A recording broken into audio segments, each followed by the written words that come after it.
ജനങ്ങളുടെ ജീവിത നിലവാരം ഉയർത്തുന്നതിൽ കാര്യമായ നേട്ടം കൈവരിച്ചതായാണ് കേന്ദ്ര സർക്കാർ അവകാശപ്പെടുന്നത്. സാധാരണക്കാരുടെ ദൈനംദിനം ജീവിതം അനായാസമാക്കുന്നതിന് പല പദ്ധതികളും ആവിഷ്കരിച്ചു.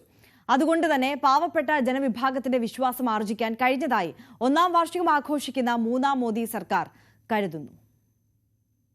കഴിഞ്ഞ 11 വർഷത്തിനിടയിൽ ഓരോ ഇന്ത്യക്കാരനെയും ശാക്തീകരിക്കുന്നതിനായി കേന്ദ്ര സർക്കാർ നിരവധി ക്ഷേമ പദ്ധതികൾ ആരംഭിക്കുകയും നടപ്പിലാക്കുകയും ചെയ്തിട്ടുണ്ട്.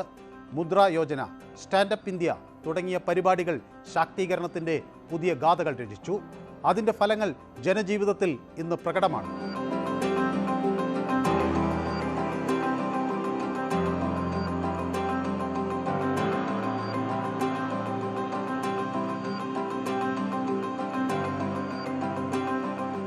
ദിവ്യാംഗർ, ട്രാൻസ്ജെൻഡർ സമൂഹം, നാടോടി ഗോത്രങ്ങൾ, പിന്നാക്ക വിഭാഗങ്ങൾ, അങ്ങനെ നാളിതുവരെ കാര്യമായ അവസരങ്ങൾ ലഭിക്കാതിരുന്നവർ സമഗ്ര വികസനത്തിന്റെ ഭാഗമായി കഴിഞ്ഞു. ഈ സമൂഹത്തെ ശാക്തീകരിക്കുന്നതിനായി സർക്കാർ നിരവധി പരിഷ്കരണങ്ങളാണ് നടത്തിയിട്ടുള്ളത്. ജനജാതീയ ഗൗരവ് ദിവസ് ആഘോഷം 2024 നവംബർ 15 മുതൽ 26 വരെ നടന്നു. ആദിവാസി വിഭാഗത്തിൽപ്പെട്ട സ്വാതന്ത്ര്യ സമര സേനാനി ഭഗവാൻ ബിർസ മുണ്ടയുടെ 150ാം ജന്മവാർഷികത്തോടനുബന്ധിച്ചായിരുന്നു ആഘോഷം.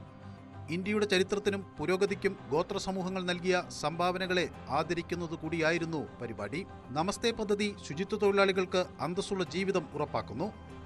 National action for mechanised sanitation ecosystem അഥവാ നമസ്തേ പദ്ധതി ശുചിത്വ മാനദണ്ഡങ്ങൾ മാറ്റിമറിക്കുന്നു.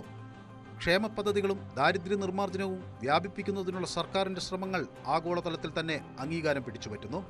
രാജ്യത്ത് അതിദാരിദ്ര്യം അവസാനിപ്പിക്കുന്നതിനായി സർക്കാർ സ്വീകരിച്ച നടപടികളെ IMF ഉൾപ്പെടെ പ്രശംസിക്കുന്നു. UNDPയും Oxford poverty and human development ഇനീഷ്യേറ്റീവും പുറത്തിറക്കിയ ഗ്ലോബൽ മൾട്ടി ഡയമെൻഷണൽ പോവർട്ടി ഇൻഡെക്സും ഇന്ത്യയുടെ ഇൻഡിക്കേറ്ററുകളിൽ കുറവുണ്ടായതായി പറയുന്നു. ദരിദ്രരെയും പാർശ്വവൽക്കരിക്കപ്പെട്ടവരെയും സേവിക്കുക എന്നത് സർക്കാരിന്റെ അടിസ്ഥാന വാഗ്ദാനമാണെന്ന് പ്രധാനമന്ത്രി നരേന്ദ്രമോദി വ്യക്തമാക്കുന്നു. സമൂഹത്തിലെ അവസാന വ്യക്തിയിലേക്ക് എത്തുന്നതുവരെ വികസനത്തിന്റെ ലക്ഷ്യം പൂർത്തിയാകില്ല എന്നർത്ഥം വരുന്ന അന്ത്യോദയ എന്ന തത്വമാണ് രാജ്യത്തെ നയിക്കുന്നത്. News desk, News 18.